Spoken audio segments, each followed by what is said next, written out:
Hey everyone, this is Advocate Farheen Ansari and welcome back to the channel. Companies Act 2013 की series को continue करते हुए आज हम एक इम्पॉर्टेंट डॉक्ट्राइन समझने वाले हैं, doctrine of lifting of corporate wheel. अब बच्चों, इसके पहले वाले वीडियो में हम समझ चुके हैं that separate legal existence of a company क्या होता है with the help of landmark case Solomon versus Solomon, जहां ये क्लियरली एस्टैब्लिश हो गया था कि कंपनी इनकॉर्पोरेट होने के बाद उसका खुद का अलग वजूद एंड आइडेंटिटी होती है और कंपनी और उसके डायरेक्टर्स और मेंबर्स के बीच एक सेपरेशन होता है जिसे हम कहते हैं कॉर्पोरेट व्हील। अब बच्चों, व्हील का मतलब होता है पर्दा। लेकिन अब एक इंपॉर्टेंट बात समझ लो कि कंपनी एक आर्टिफिशियल पर्सन है, इसके पास खुद की कोई इंटेलिजेंस नहीं होती, इसीलिए इसके सारे एक्ट्स और डिसीजंस कौन लेता है? Of course directors. अब जब तक डायरेक्टर्स कंपनी के इंटरेस्ट में डिसीजंस ले रहे हैं तब तक सब सही है, लेकिन अगर कोई डायरेक्टर कंपनी का नाम यूज करके अपने पर्सनल बेनिफिट के लिए काम करे और उसे कंपनी को लॉस हो तो ऐसे सिचुएशन में कंपनी और डायरेक्टर के बीच में यह पर्दा हटाना पड़ता है और रियल कल्प्रिट को आइडेंटिफाई करके लायबल करना पड़ता है। इसी कॉन्सेप्ट को कहते हैं लिफ्टिंग ऑफ कॉर्पोरेट व्हील। अब ये कॉर्पोरेट का पर्दा हर केस में नहीं उठाया जा सकता है। सुप्रीम कोर्ट ने LIC of India versus Escorts limited case में क्लैरिफाई किया कि कॉर्पोरेट व्हील मेनली दो सिचुएशंस में लिफ्ट किया जा सकता है। Number 1 statutory provisions and number 2 judicial interpretations. अब कौन से ग्राउंड्स है जिसमें कॉर्पोरेट व्हील लिफ्ट किया जाएगा? Let's understand by way of some case laws.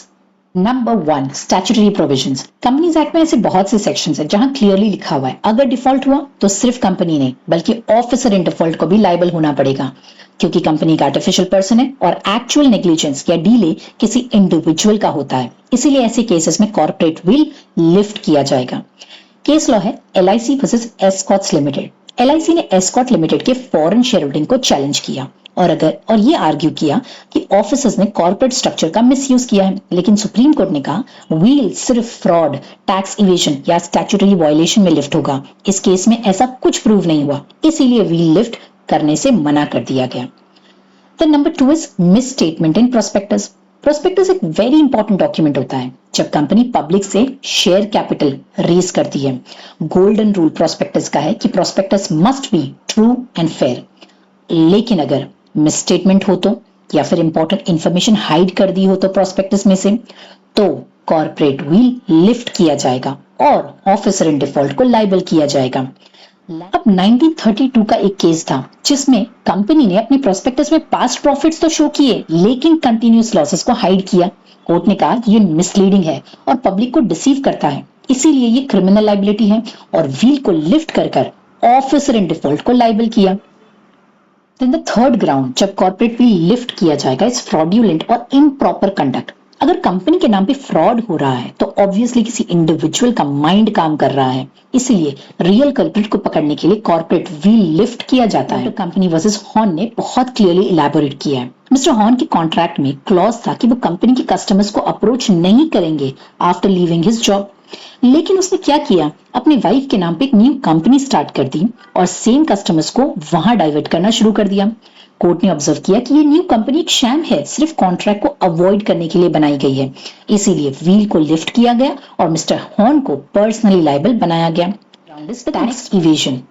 Company की एक इंपॉर्टेंट लायबिलिटी है प्रॉपर टैक्स पे करना। अगर कंपनी टैक्स को इवेड करती है तो लॉ डायरेक्टली कंपनी को पनिश नहीं करता, बल्कि उसके पीछे जो रिस्पॉन्सिबल पर्सन है उसे भी लायबल करता है, इसीलिए कॉर्पोरेट व्हील टैक्स इवेजन के केसेस में लिफ्ट किया जाता है to make the responsible person accountable.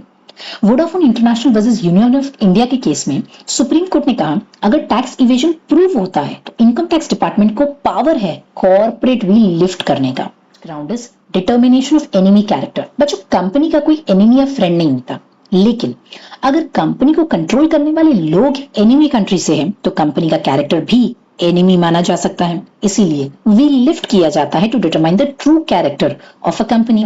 Company versus Continental Tyre 1916 का केस है ये। वर्ल्ड वॉर 1 के टाइम कंपनी इंग्लैंड में इनकॉर्पोरेट हुई थी, लेकिन मेजॉरिटी शेयर होल्डर्स जर्मन्स थे।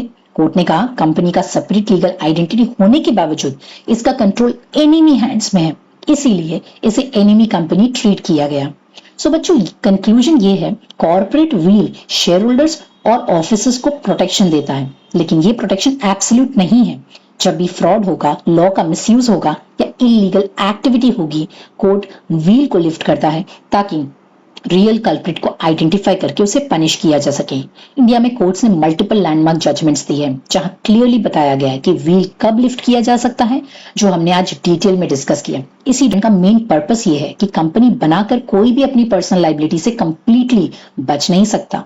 So बच्चों, I hope you've understood the concept. In case of any doubts, do let me know in the comments below. For all the notes on this topic, do join my Telegram group, of which the link is provided in the description. Until we meet next time, thank you everyone. Bye bye.